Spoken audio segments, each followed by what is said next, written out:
Welcome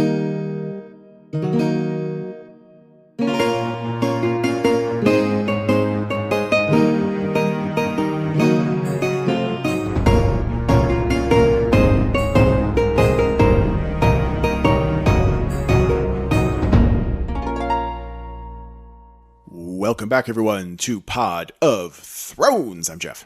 I'm Jennifer. This is it. We have made it to the end of Witcher Season 1, our rewatch. Not even the first time we watched this show, but it sure has been a hell of a ride. Today we're going to be talking about Season 1, Episode 8, Much More. And joining us for that once again, you know him, you love him, Lore Master Kevin. Kevin! Hello! Hello! It's been a while since I talked to you guys. So long. It's been such a long time. Mm-hmm. No one needs me singing Boston songs. Okay. I mean, I think we should just dive in. This episode has a lot of happening. Yes, and let's I don't dive have any in. other interesting news. Let's talk about Geralt. Except when next you hear from us, Lovecraft Country. So that should be pretty fun. Okay. Here we go. Let's talk about Geralt, then we'll move into the others. Geralt, key feature in this episode, everyone's on the same timeline. Finally. Isn't that freaking amazing? Okay, well, we do, actually, the very first scene with Geralt is still a little bit of a flashback. He's still in the castle. No, it's not. Oh, yeah, in the castle, Yeah, because, for just a second, he's still in the castle, and he reads a book. Maybe it was like Ciri's old like book of nursery rhymes or something. And he leaves the castle, and I would be thinking, and I was thinking, he's probably going to go find Ciri, but he actually says otherwise. When in the very next scene, he says he's heading for Kaer Morhen, which is the home of the Witchers. Right, where they get made. Castle, the Blue Mountains. Right, so he's traveling, and he finds a nice man whose name is not revealed yet. A nice man burying a bunch of corpses that have been left out to rot. You ding dong.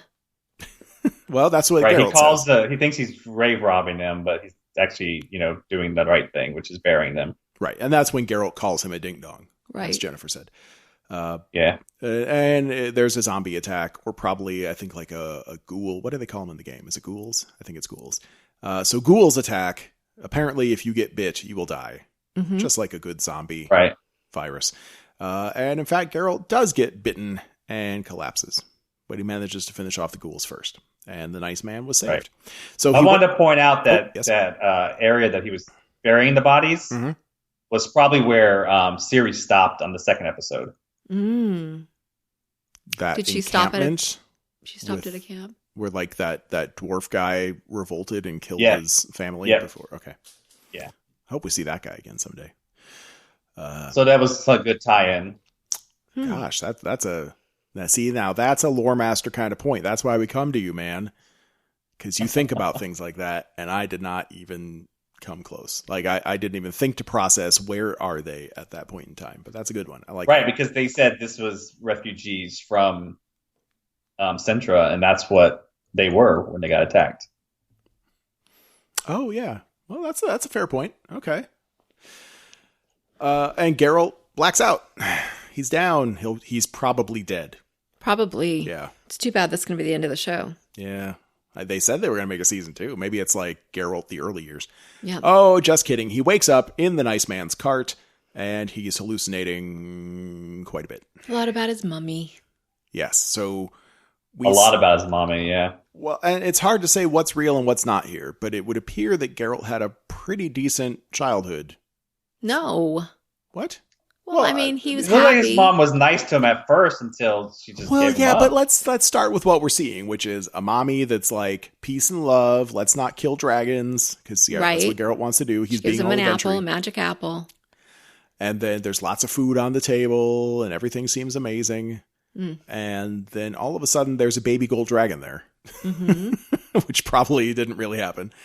But it's Borch's voice, and he says it's magic. It's not real. Which we also hear from Yennefer elsewhere in the episode.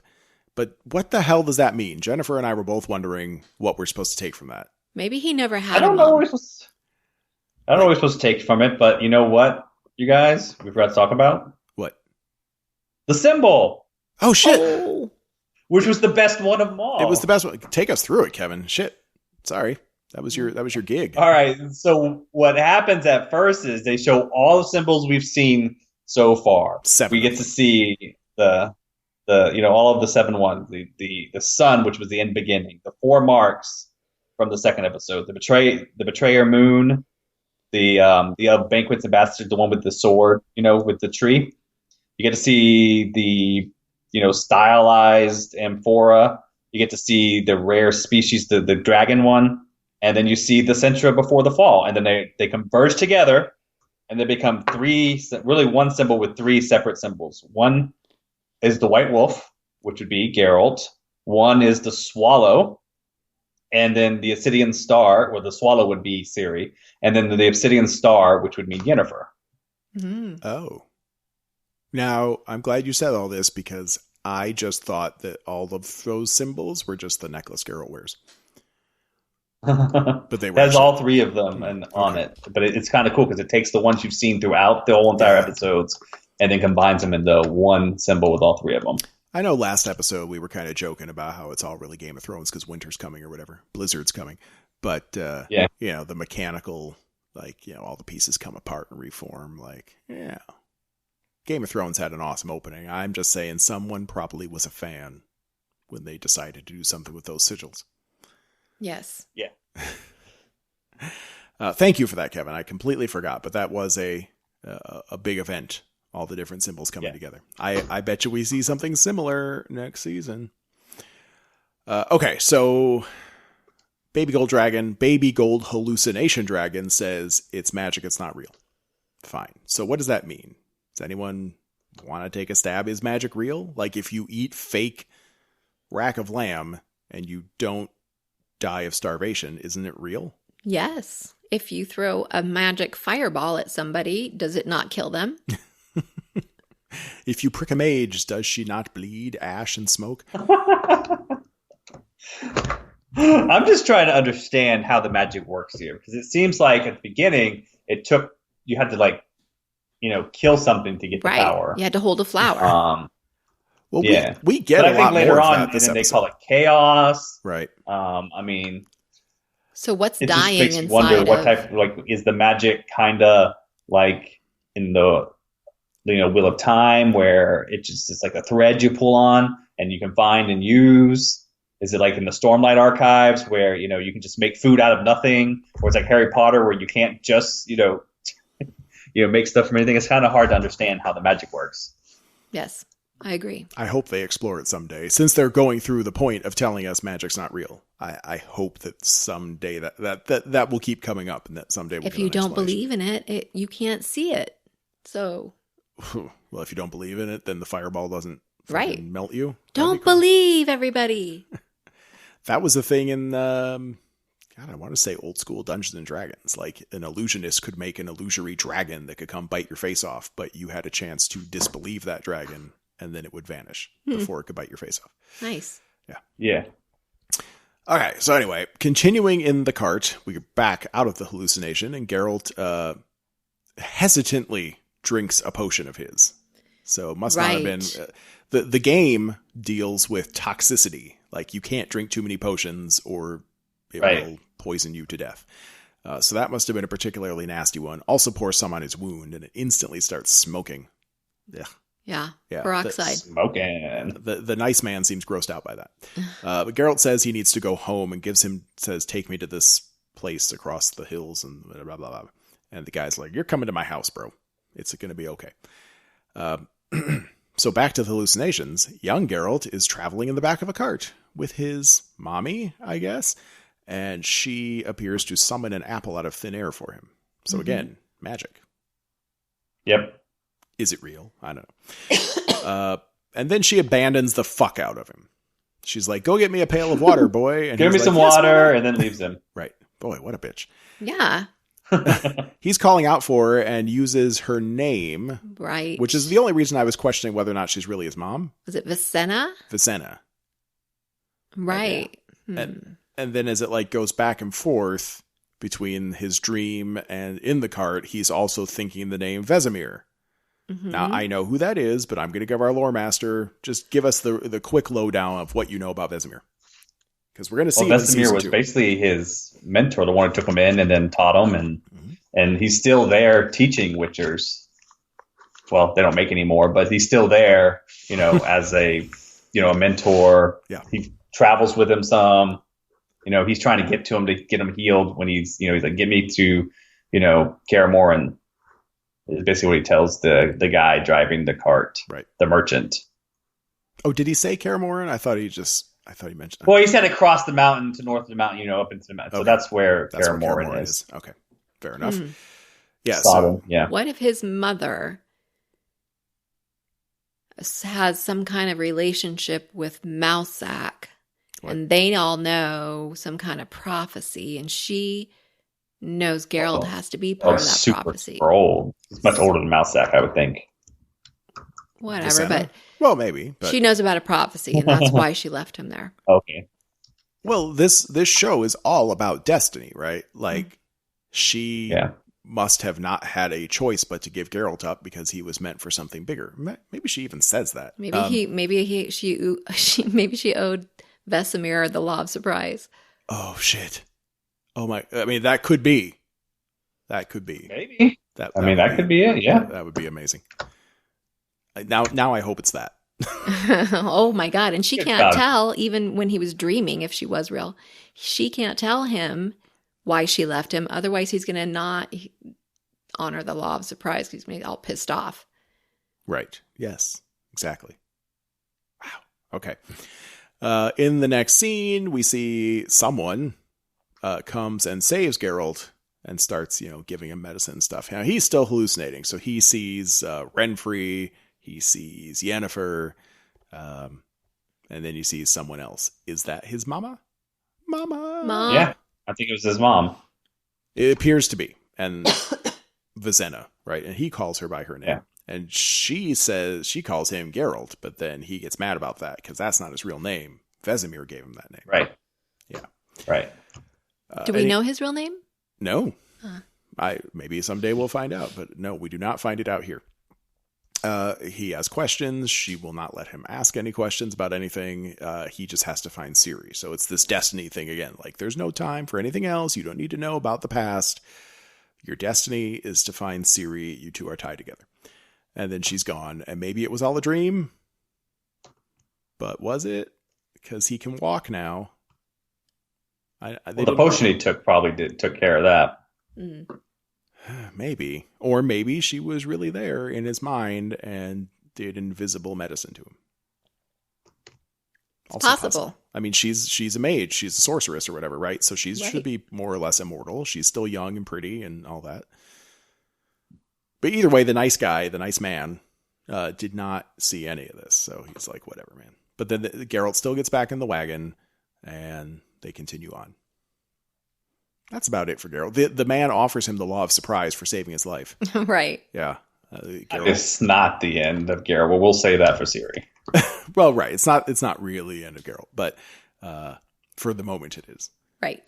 Geralt did not want the Law of Surprise from this guy. But as Jennifer was pointing out while we're watching, like, Geralt saved that dude's life, but that dude also saved Geralt's life. So yeah. There you go. Yeah. I don't think anyone owes anything to anyone. All right. Big storyline in this episode would be Yennefer and the Battle of Sodden Hill. Yep. So let's talk about that. This is, I mean, it has another, like, it's like the Battle of Castle Black, right? Like, it's very desperate. You've got superior forces coming after you. You got to pull out every trick in the book. Yeah, it's a desperate losing fight, and let's see how we get out of this one.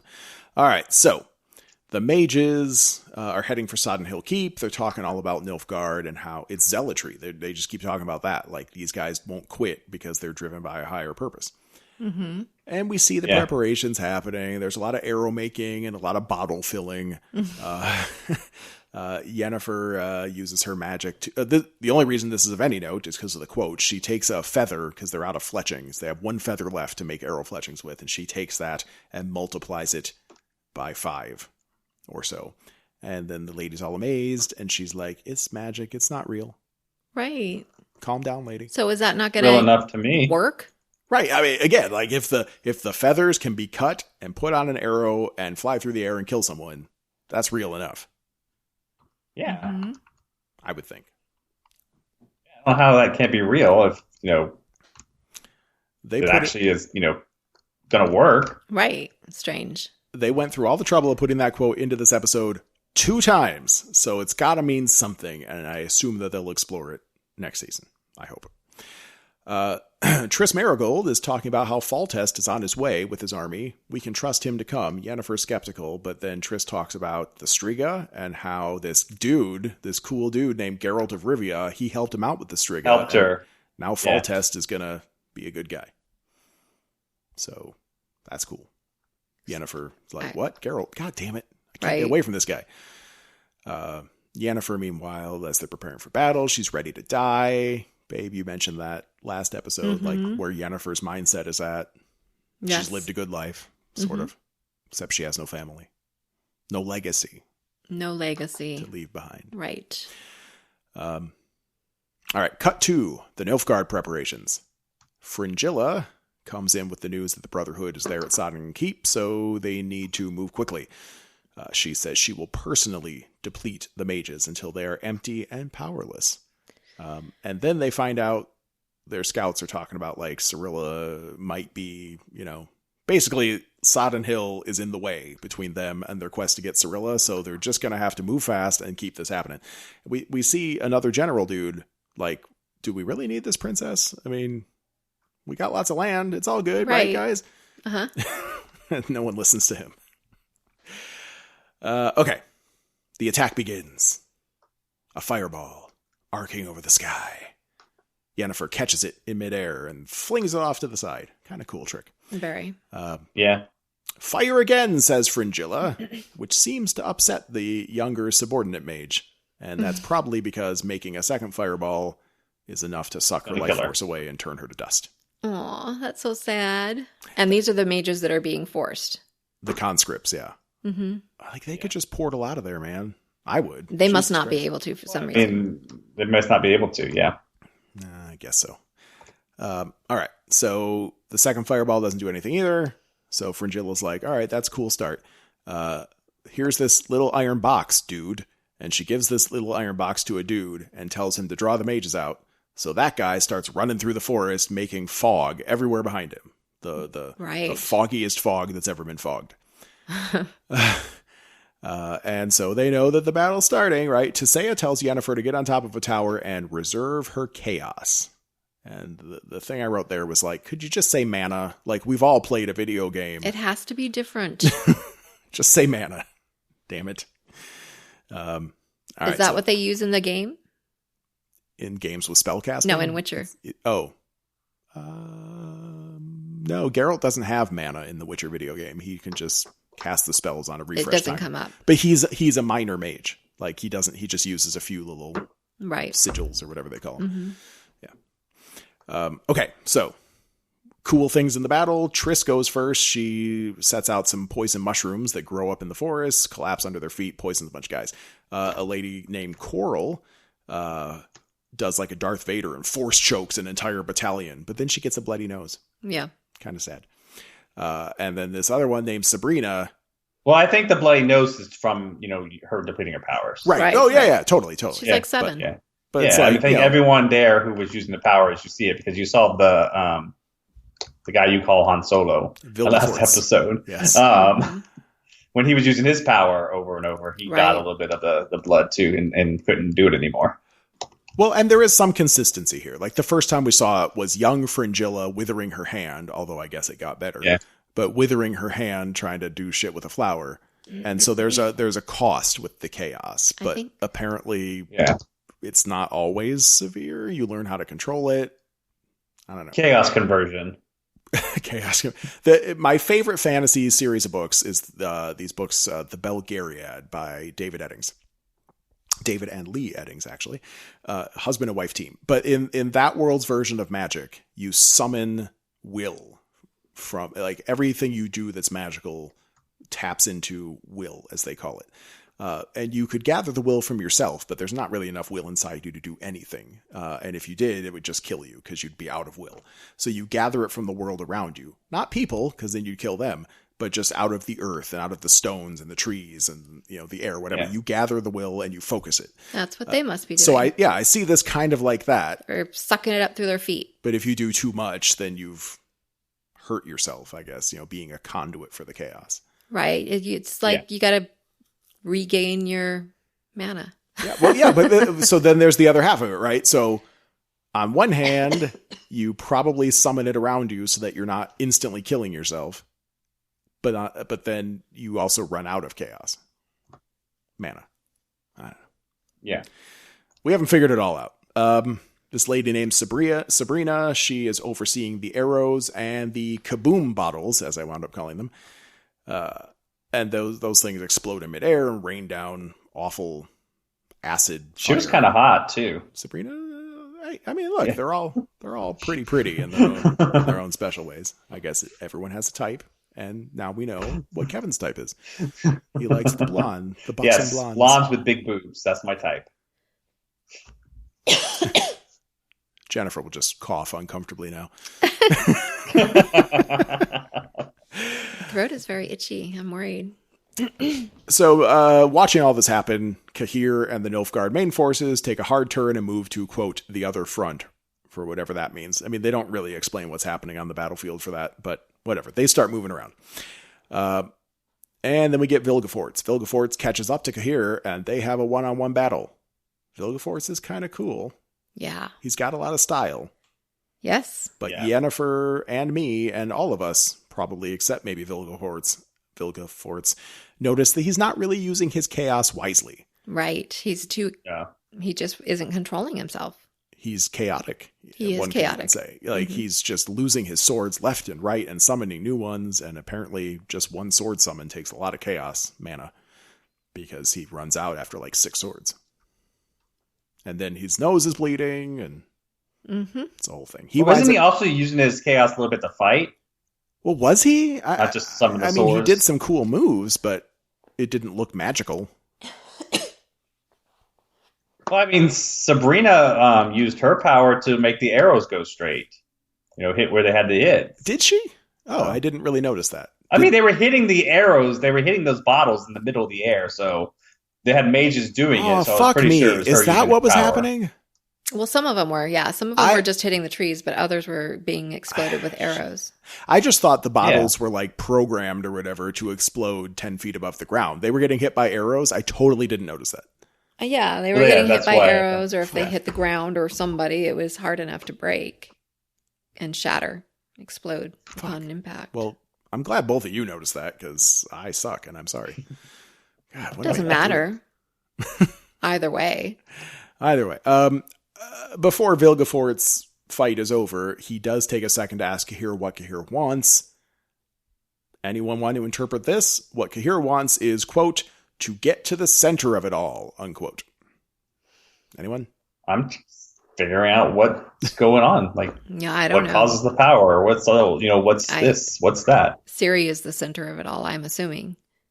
The center of the universe. Mm-hmm. Does Cirilla mean something? I mean, Queen Calanthe did say that she could destroy the world.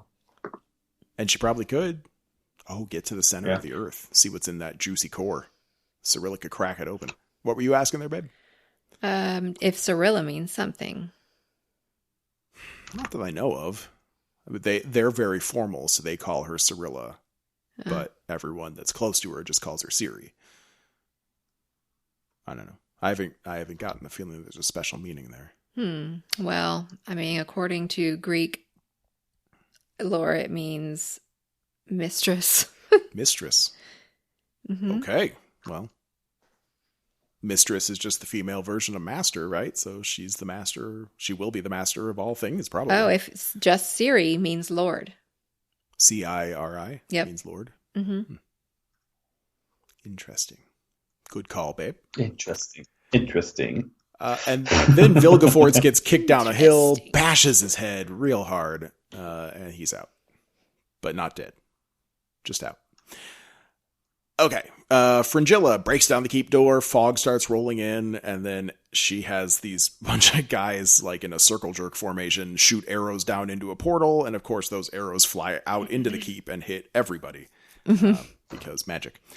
The fog guy walks into the keep, finishes his fog by evaporating because he used too much mana, and then drops that little iron box from which metal worms start coming out.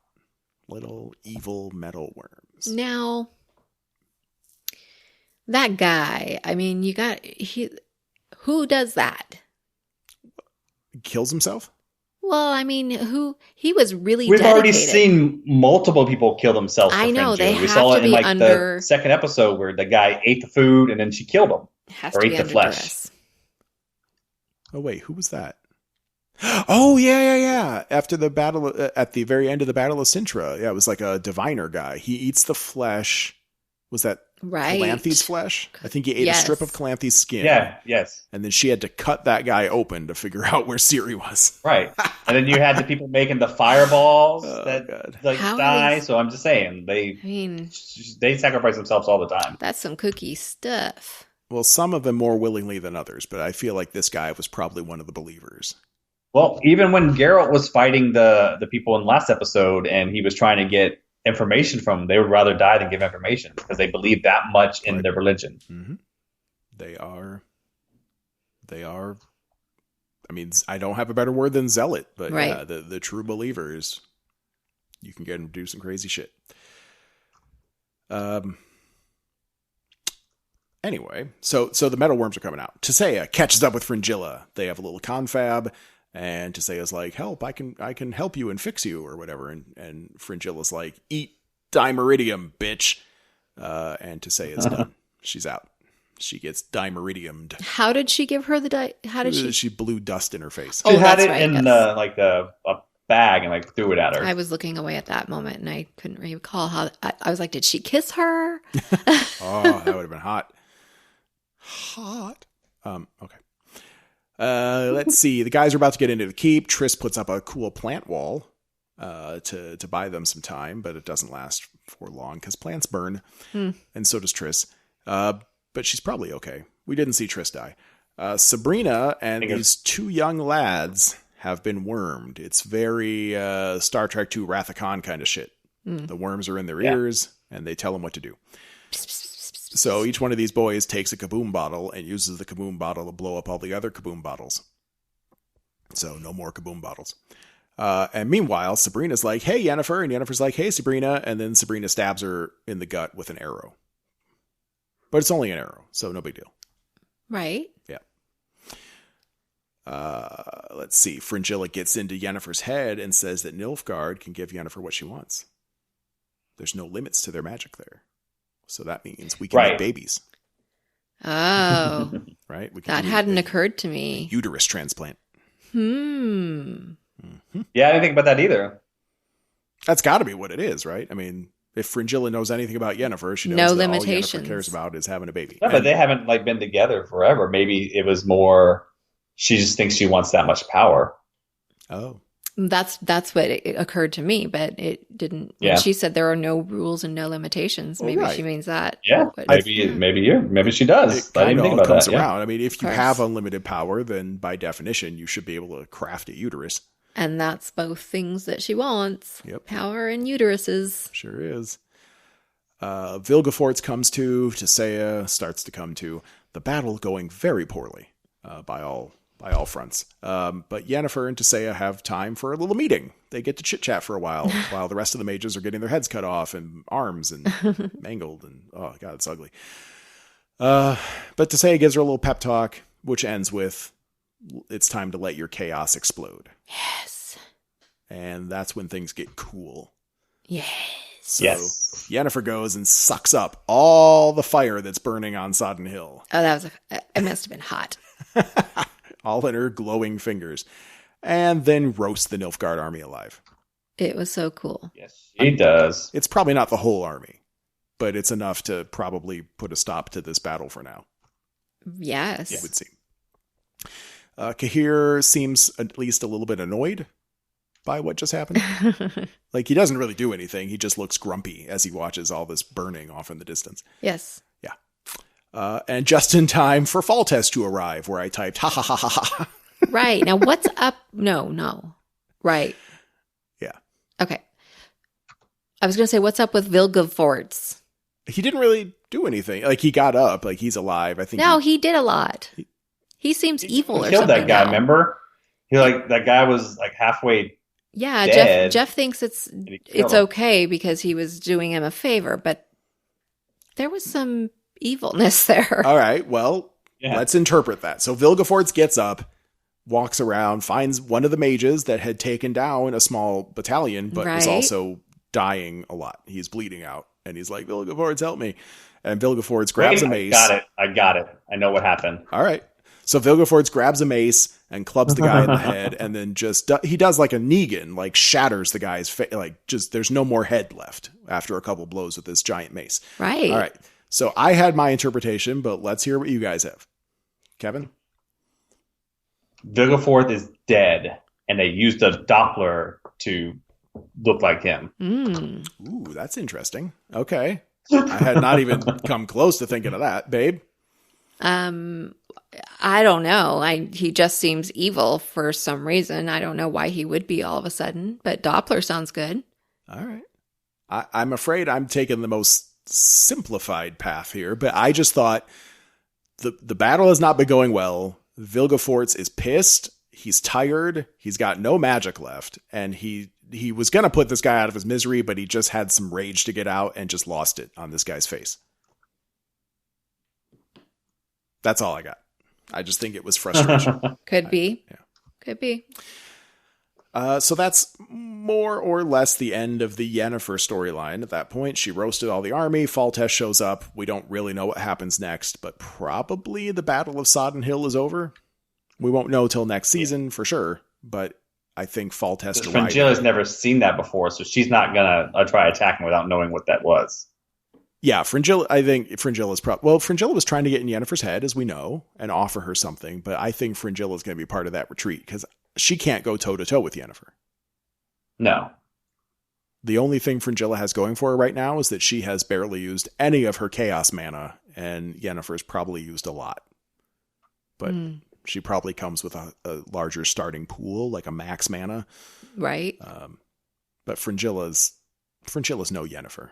Fringilla was using other people to do all the dirty work. That's what Fringilla has on her side, is more people.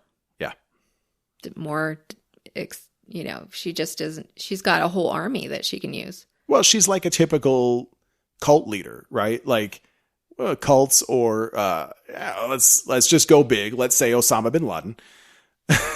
So like, he didn't fly airplanes into buildings. He used the power of his bad version of religion to convince other people to fly planes into buildings, right? Like, he wasn't going to kill himself. That wasn't his thing. His thing was to get other people to sacrifice themselves for his cause. And that's exactly what Fringilla's doing.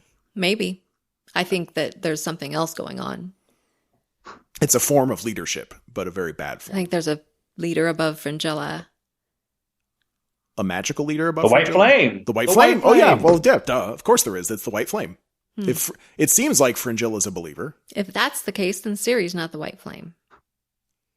But they don't want to hurt Ciri. I know. They want to rescue her. Maybe. I don't know. Maybe they want to destroy her. Maybe they want to hold some kind of weird sacrificial thing where they suck her soul. I gotta say, that is what I said. I think it was last episode. I said I was playing the Witcher 3 game, and then I sort of stopped because Fallout 76 has been taking over our video game lives.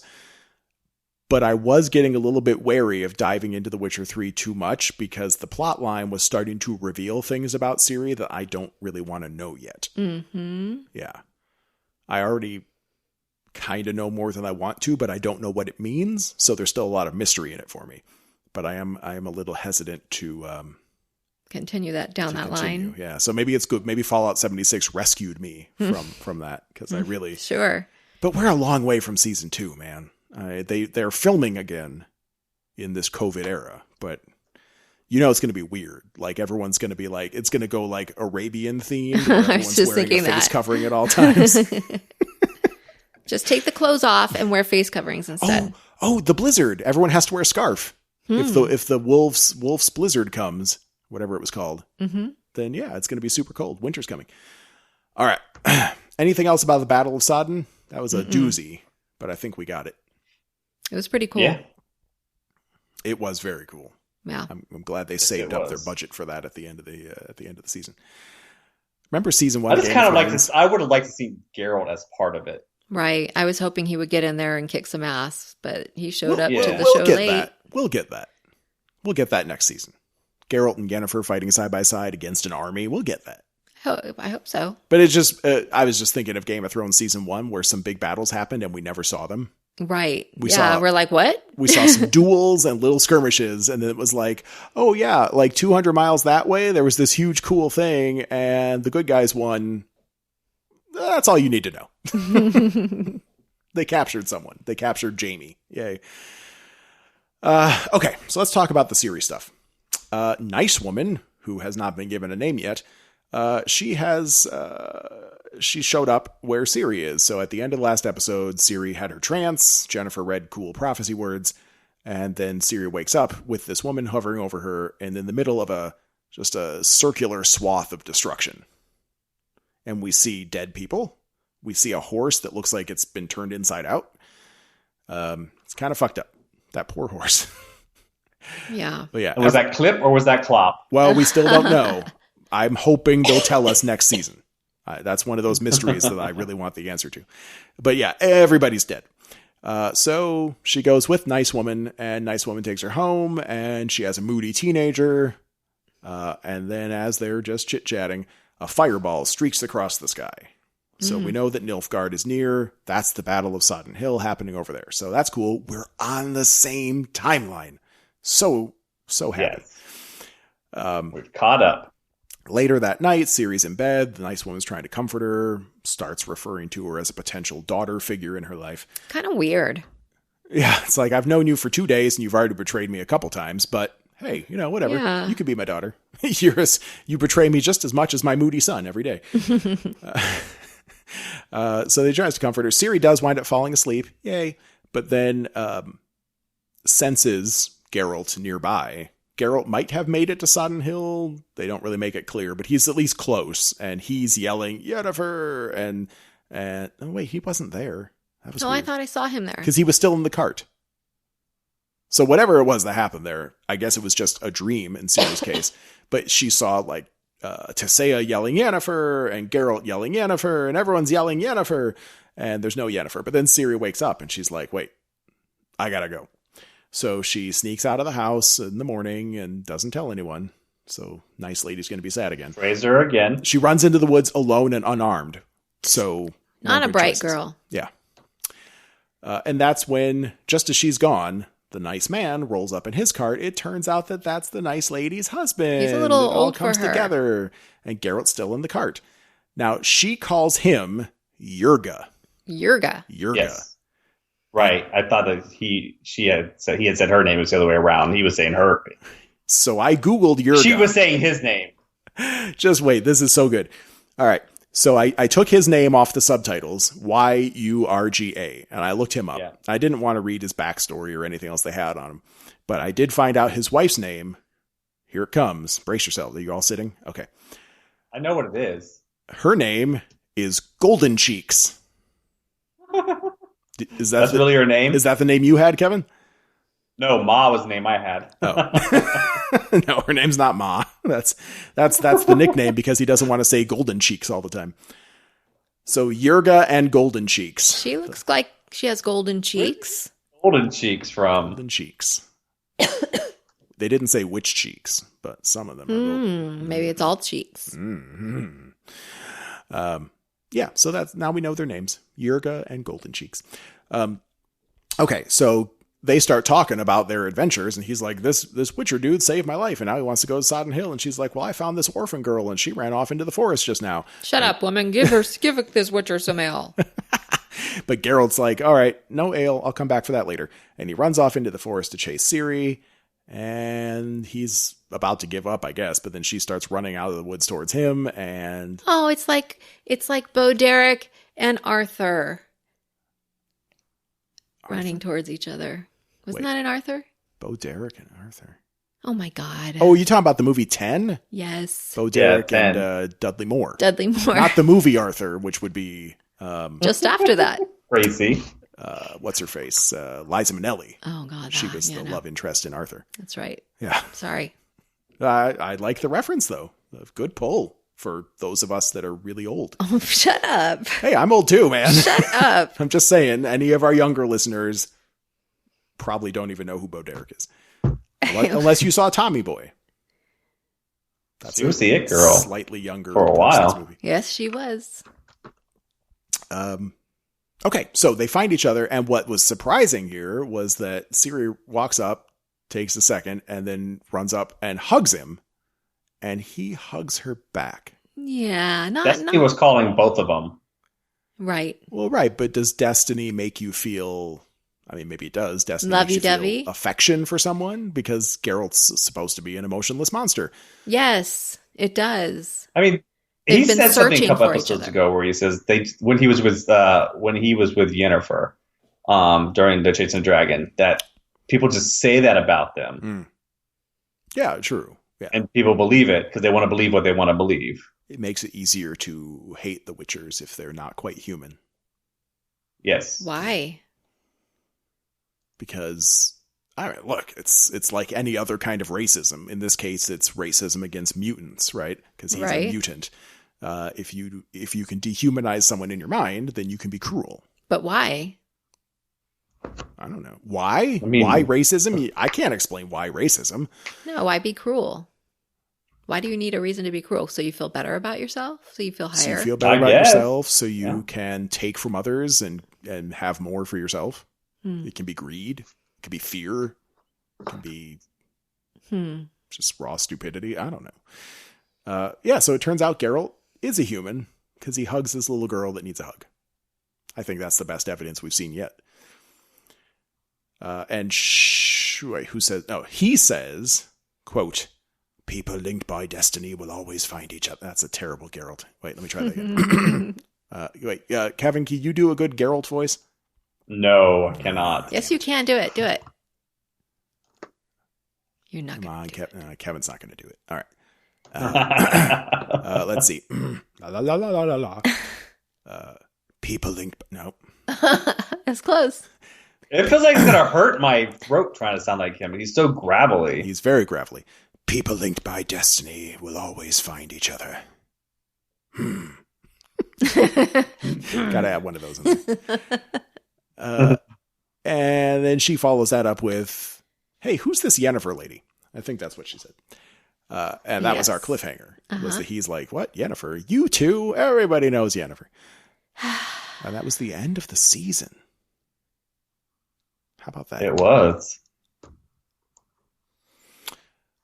All I can say is I'm really glad we rewatched this. Me too. The timeline. You kind of know so much more when you rewatch it because the timeline thing was one of those things that when you were a little thrown off at the beginning, right? When you're watching it, and then to actually see it play out and go back and be like, "Oh yeah, this happened and this happened and this happened." You get to realize and to see it tie together. Mm-hmm. I think back to when we watched Westworld the first time, and then we did a rewatch of that before season 2, and it was fun to sort of look for the timeline clues about we had the distant past with young Man in Black and then old Man in Black, and you could the different types of Doloreses that there were, but I didn't really get that much clarity out of it necessarily. It was the second watching, it was a lot easier to follow the timelines, but the timelines was like the central mystery of the show. Here, the timelines were a puzzle, just interesting, but it wasn't. It didn't really matter, right? Yeah, right. They end up converging, and you get to see different things, and yeah, maybe it's because they converged at the end that made it better. Because in Westworld, they were just two different timelines, and that's that. They never converged, really. We just found out that this was William, but and this was knowing that there was different timelines didn't really take anything away from the story for you. Like you Renfrey and Geralt happening, 30, 40, 50 years in the past. Right. I don't know how long it was. Probably about 40. Yeah. Or maybe it was that this show, unlike Westworld season 1, 14, told us that there were multiple timelines. About 30 years, I would guess.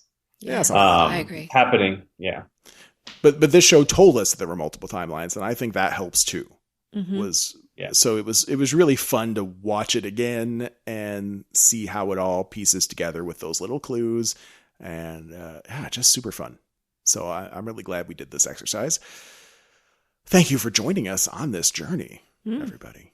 We are well prepared now. I would love to make predictions about what season 2 is going to bring, but I don't know that I have that in me right now, or maybe ever. We don't need to predict. I would guess season 2 is going to include Ciri getting training at Kaer Morhen. Well, it's going to be Yennefer like discovering her powers, like testing them, making them better. Sure. And Geralt will just be a grumpy man who's along for the ride. We'll see. You're going to meet Vesemir, I guess, because we didn't get to meet him yet. Yeah, and I hate having these kind of spoilers, but I did hear that Vesemir is in. Like, they cast Vesemir. I don't want to know. You have to meet him. You have to meet Vesemir because they talked about him a lot at the end. Right. I don't want to know who it is. Like who the actor is? Right. I thought you were going to tell me. Oh, no, I don't know who the actor is. I assumed he was coming because he keeps talking about going home. Right. He's talking about going home. He said the name Vesemir, so... He wants to protect Ciri, so the only place to really protect her would be there. Mm-hmm. Yeah, I look forward to seeing what does Kaer Morhen have to offer in terms of protection. Is it in the game? It kind of looks like it might not be easy to get to, like if you're an army. But I would maybe we'll see some other Witchers, probably. Yeah, I mean there are some around. They're just not making any new ones, right? So. We could meet other Witchers. We'll see what happens with Ciri. We'll get to explore her powers. I'm excited. Me too. Me too. And season 2, like we said, is back in production. Mm-hmm. They are filming despite this plague. So maybe mid-2021. That's going to be my best guess. They haven't told us, but I'm going to say if we finish filming in 2020, then mid to late 2021 is when we'll get to see the second season. That feels far away. But time is meaningless. Sure is. Whatever. All right. So next up, Lovecraft Country. Ooh, yes. Looking forward to this. We're going to explore the darkness in America with cultists and tentacle monsters. And I don't know. We'll see. I have no idea what else is going to be coming. But that's our next big project. So I hope that everyone will join us for that. Make sure you renew your HBO subscriptions. Wow. It's going to be, well, if you cancel it. Not a sponsor. If you're one of those people that cancel it because there's no more Game of Thrones, HBO should be paying us for this, but they're not yet. But yeah, do what we did. Get HBO Max. It's pretty cool. And Lovecraft Country is coming up. Well, it's already aired by the time you're hearing this. Yes, you should join us. I was thinking about getting HBO Max, but... Do it. I actually cannot. Oh. Because none of my TVs that use the Amazon Kindle work with it. I can't find it. Yeah, basic. The only thing I have, the PS4 has it. Oh yeah, we watch it on our Xbox. I mean, there's also smartphone apps, but yeah, we have the HBO Max app on our Xbox and it works great. We've kind of given up on the smart TV thing because we had a couple of those and they got obsolete so fast. Right. But the Xbox apps continue getting updated because they just don't make updates for them. I mean, that's more work, right? So as our Samsung TV hit a couple years old, apps that we were using started dropping off and just disappearing because they were no longer being supported. And we have a Vizio TV that kind of went the same way. So Xbox. I have a Vizio TV I really like though. I like watching sports on it. We like ours. I mean, we like our TV. It has served us well, but the smart functions did not serve us so well. But the Xbox has been serving us very well. So yeah, the HBO Max app works great. Mm-hmm. I highly recommend it. Cool. Cool. Okay, we're gonna go brace ourselves for Lovecraft Country and whatever nightmares that has in store for us. So we will talk very soon, everybody. And now I'm going to end this episode with my best Cthulhu impression. Nice. Good job. Yep, that's what he sounds like. Okay. Bye. Good night.